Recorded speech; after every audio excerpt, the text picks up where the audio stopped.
এই পৃথিবী থাকার জায়গা নয়। কিয়ামতের সময় আল্লাহ তাআলা মালাকুল মাউতকে বলবেন সবার রূহ কবজ করে ফেলো, সবার, কেউ থাকবে না, সবার রূহ কবজ হয়ে যাবে।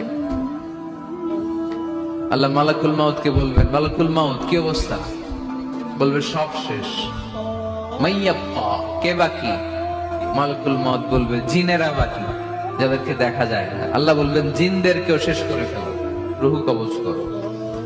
মালাকুল মাউত আজরাইল জিনদের রূহ কবজ করবে।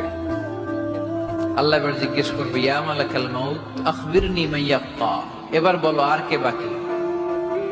মালাকুল মাউত বলবে, আল্লাহ মানুষগুলো সব শেষ, জিনগুলাও শেষ, এবার বাকি ইবলিস শয়তান, ইবলিসরেও শেষ করো, ইবলিসও শেষ।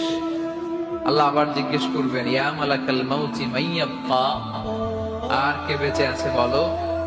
মালাকুল মাউত বলবে, আল্লাহ আপনার কথা অনুযায়ী পৃথিবীর সব মানুষের রূহ কবজ করলাম, সব জিনদের রূহ কবজ করলাম, ইবলিসের রূহ কবজ করলাম, এখন আছে শুধু ফেরেশতারা।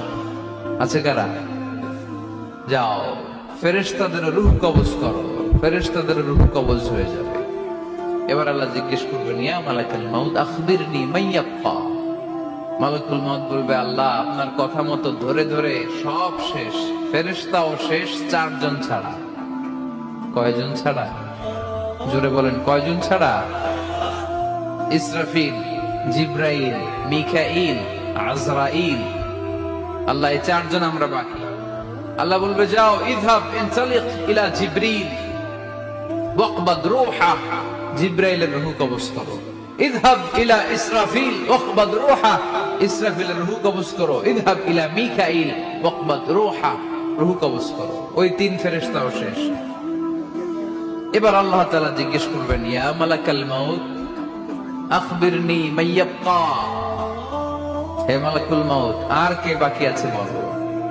মালাকুল মাউত বলবে, আল্লাহ আপনার কথা মতো মানুষগুলো শেষ, জিনগুলো শেষ, ইবলিস শেষ, আমার বাকি তিন ভাই ইসরাফিল, মিকাইল, জিব্রাইলও শেষ, শুধু আমি, শুধু আমি।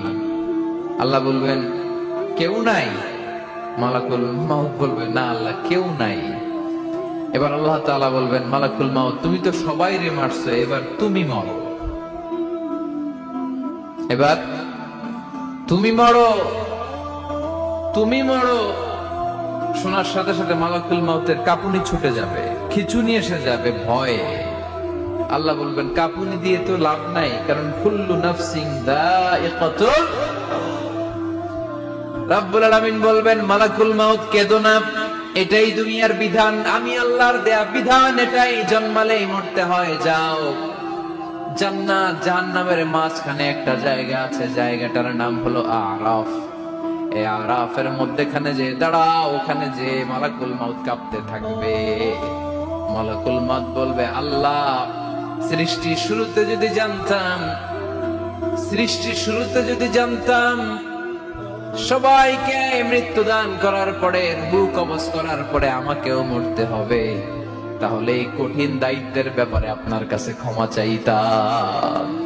আজকে আমারও যে ভাগ্য বরণ করে নিতে হবে সৃষ্টির শুরুতে, আমি এটা কল্পনাই করতে পারিনি। আল্লাহ বলবেন, নো টক, মুত, ইয়া মালাকাল মাউত, মর, মরে যা, মুত, মরে যাও। বলার সাথে সাথে মালাকুল মাউত এক বিকট চিৎকার হাঁকিয়ে মরে যাবে।